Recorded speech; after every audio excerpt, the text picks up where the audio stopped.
Our second scripture reading this morning is from Genesis chapter 12, verses 10 through 20. Now there was a famine in the land, so Abram went down to Egypt to reside there as a foreigner and alien, for the famine was severe. And when he was about to enter into Egypt, he said to his wife Sarai, I know well that you are a woman beautiful in appearance. And when the Egyptians see you, they will say, this is his wife, and then they shall kill me, but they will let you live. So say that you are my sister, so that it may go well with me because of you, and that my life may be spared on your account. When Abram entered Egypt, the Egyptians saw that the woman was very beautiful. And when the officials of Pharaoh saw her, they praised her to Pharaoh, and the woman was taken into Pharaoh's house. And for her sake he dealt well with Abram. He had sheep, oxen, male donkeys, male and female slaves, and even camels. But the Lord afflicted Pharaoh and his whole house with great plagues because of Sarai, Abram's wife. And so Pharaoh called Abram and said, what is this you have done to me? Why did you not tell me she was your wife? Why did you say she is my sister so that I took her as my wife? Now then, here is your wife. Take her and be gone. And Pharaoh gave his men orders concerning him, and they set him on his way with his wife and all that he had. This is the word of the Lord. Thanks be to God. Tonight, the Atlanta Falcons will play the New England Patriots in the Super Bowl. Even I can Google stuff like that. Tonight, 72,000 people paying at least $6,250 per ticket will sit in NRG Stadium just downtown for us to watch the yearly clash of the Titans, except football. Tonight, after it's all over, women and men, minors and adults, will be bought and sold for sex. It's not that the Super Bowl creates unique conditions in which sex trafficking flourishes. It's that the Super Bowl creates the necessary conditions in which sex trafficking flourishes. As an aside, so do the Democratic and Republican national conventions. It is a place of increased concentration of people in a relatively limited geographical area, with an atmosphere of self-satisfaction coupled with an increased amount of discretionary income. A sex trafficker's dream. As early as Wednesday, 22 people that day had been arrested for prostitution, and 3 victims had been identified and recovered from sex trafficking. To put that in perspective, usually Houston only arrests 1 person a day for prostitution-related charges. Tonight, a team is going to win and a team is going to lose, and seemingly normal people, accountants, judges, teachers, fathers, mothers, grandfathers, will purchase the right to sexually exploit another human being. And the difficult part is that most of them will get away with it.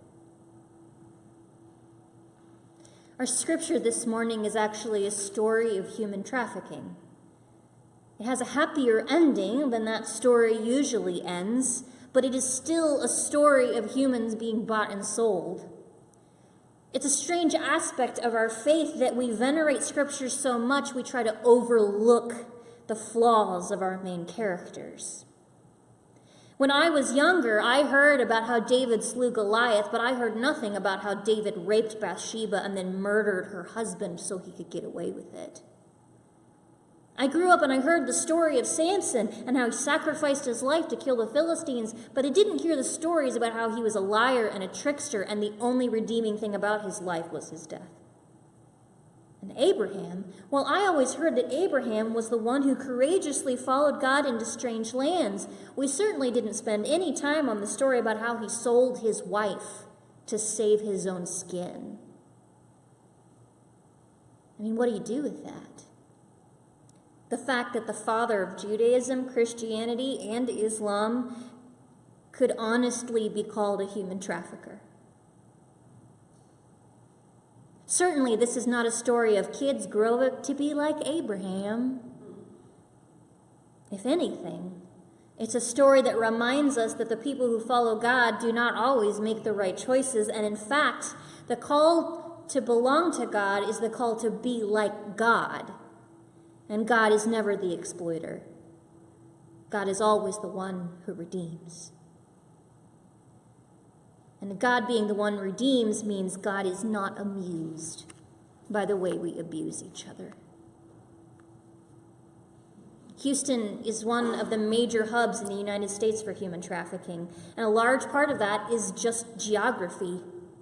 We sit along major highways going east, west, north, and south. We have 2 major airports. We have an international port. We share a border with another country. And as a major population center, we have large conventions and sporting events every year. Last year, 1,800 phone calls were made from Texas to the National Human Trafficking Hotline, making us the second most in the country. Currently, Houston has over 200 active brothels, and estimates say that 2 new ones open each month.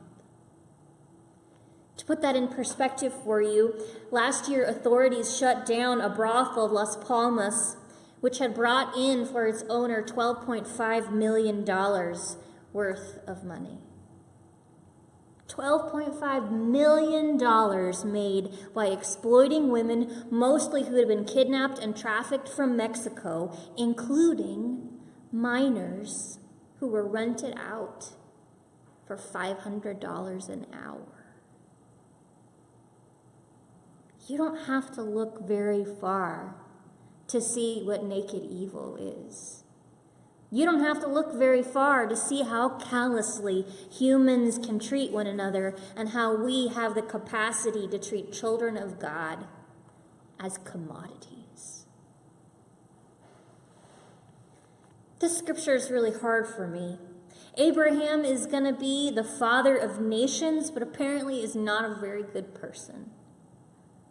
Abram and Sarah have fled to Egypt because of famine, and in discussing possible future scenarios, Abram says to his wife, "I know well that you're a beautiful woman in appearance. So far, so good, right?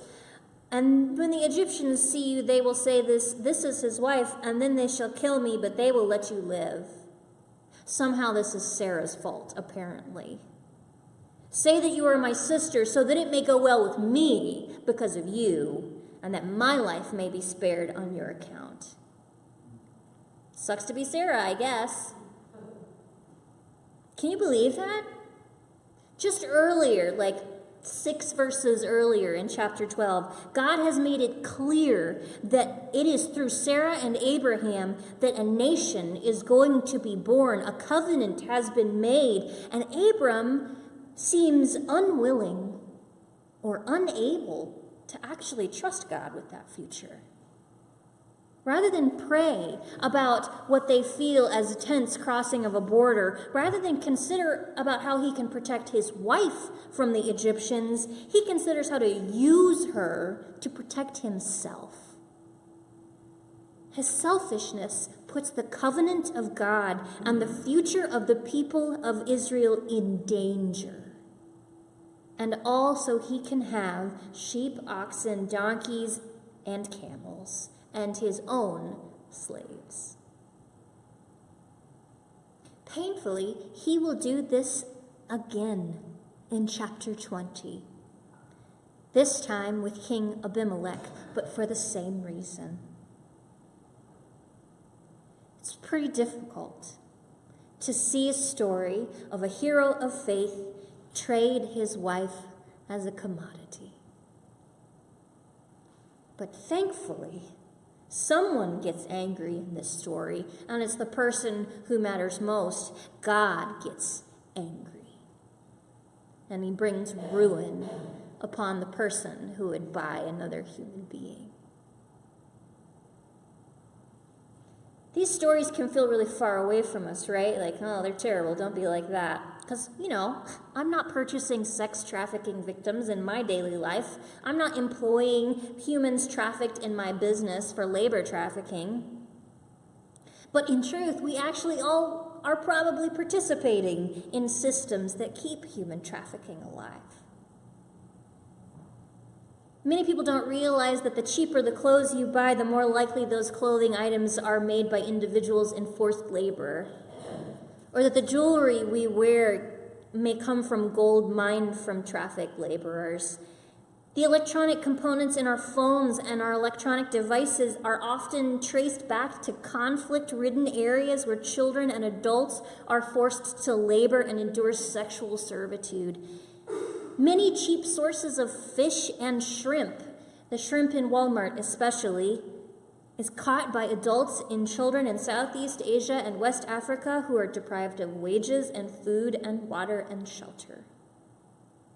The State Department runs a website called Slavery Footprint, which enables you to find out how many slaves your style of living depends upon. Mine is 45. My life and the way I live depends on 45 slaves. Now, there is speculation that it's actually impossible right now to live in a way that does not profit from human trafficking, but that's not an excuse to stop trying to divest yourself from a corrupt system that relies upon your apathy as it exploits other human beings. To ignore our responsibility to divest from these systems is foolish, because if we are openly complicit in the sin of enslaving people, any claim to a gospel witness we have dies. We cannot stand upon the backs of others.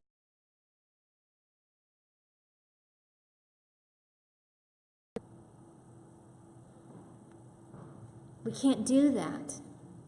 Because God has always openly been on the side of the people who are abused and oppressed and sold into slavery.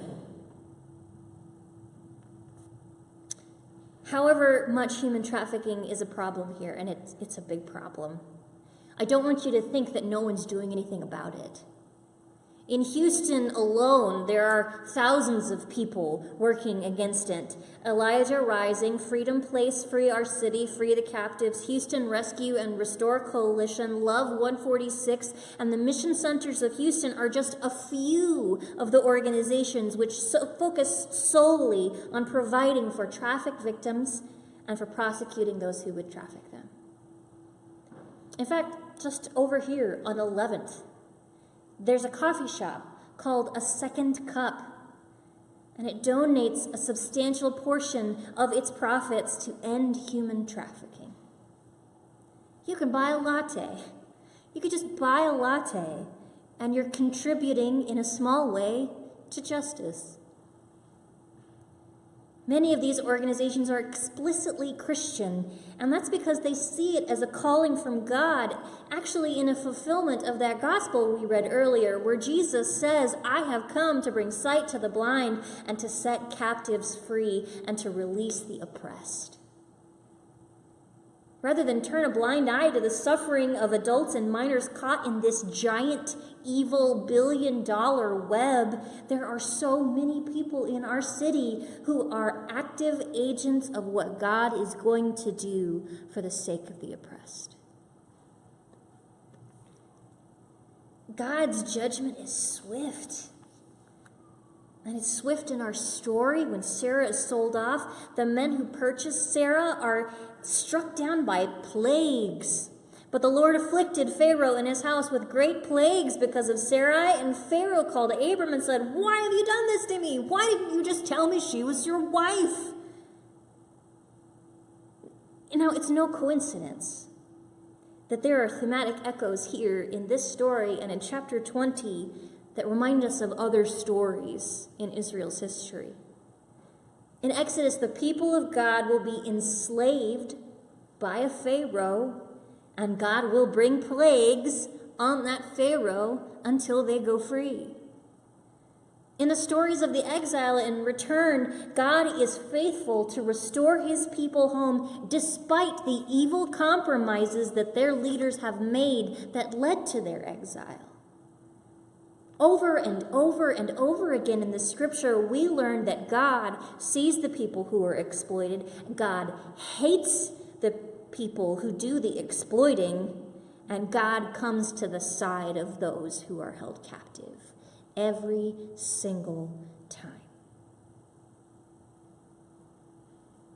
So what do we do to make sure we're not on the wrong side of that equation, right?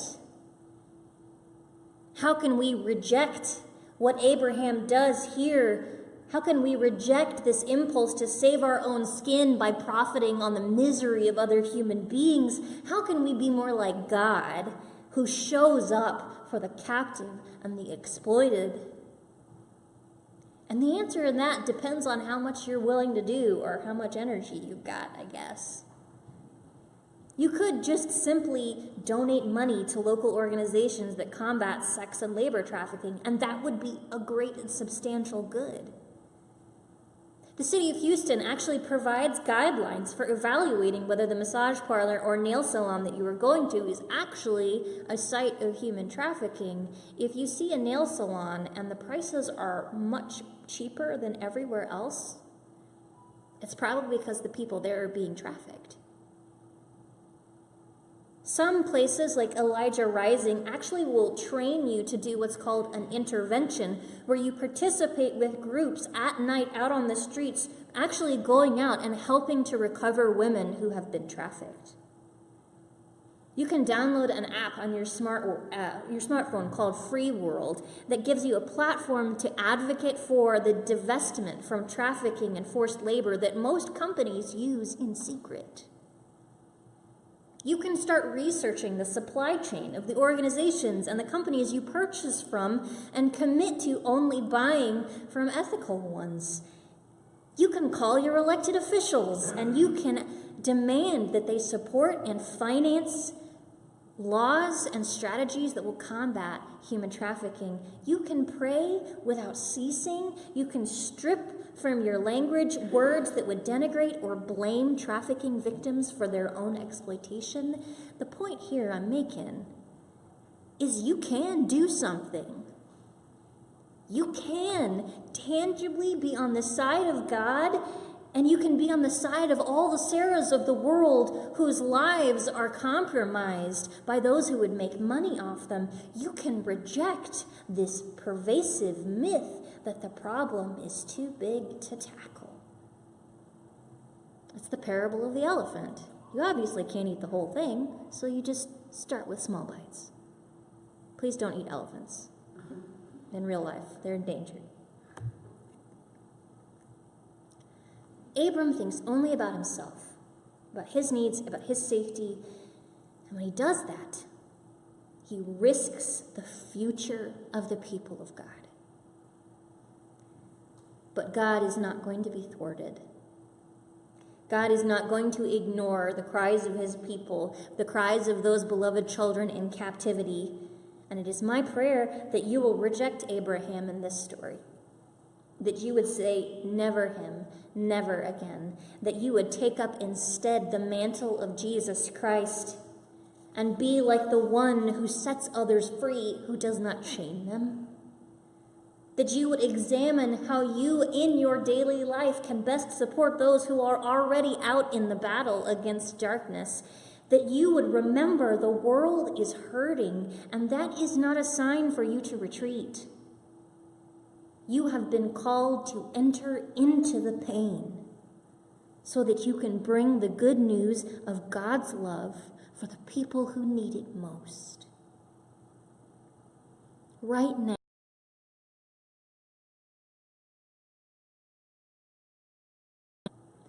and some of them will die, and some of them will never be brought to justice, and some of them will become so corrupt that they commit the same crimes against others like them.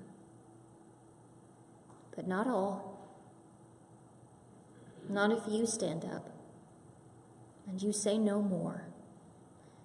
and you commit to never using the life of somebody else to prop you up. Pray with me.